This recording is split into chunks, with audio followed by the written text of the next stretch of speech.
12টা বাজতে তো এখনো কিছুটা সময় বাকি আছে, তাই আমরা সবাই এখানে একসঙ্গে দেখো বসে গেছি গানের লড়াই খেলার জন্য। তারপরে এখানে দেখো আমি কেকটা নিয়েও চলে এসেছি, তোমাদেরকে আবার একটু দেখিয়েও দিলাম দেখো। তারপরে এখানে ফাইনালি 12টা বাজতে আর কিছু সময় বাকি, তারপরে 12টাও বেজে গেছে। তো হ্যাপি নিউ ইয়ার সবাইকে, আমাদের 2026 পড়ে গেছে। তো চলো এখানে দেখো আবার বোম ফাটাও শুরু হয়ে গেছে।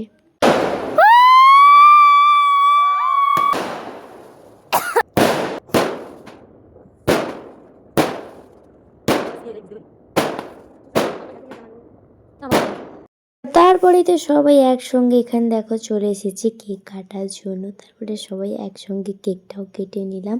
আমি আবার সবাইকে একটু একটু করে খাইয়েও দিলাম। তারপরে আমার মাইমা এখানে সবাইকে একটা করে পার্ক দিয়ে দিল। আমাদের তো এইখানে ছোট্ট করে সেলিব্রেশন কমপ্লিট। তো দেখা হচ্ছে নেক্সট ভিডিওতে। তো চলো এখনের মতো টাটা।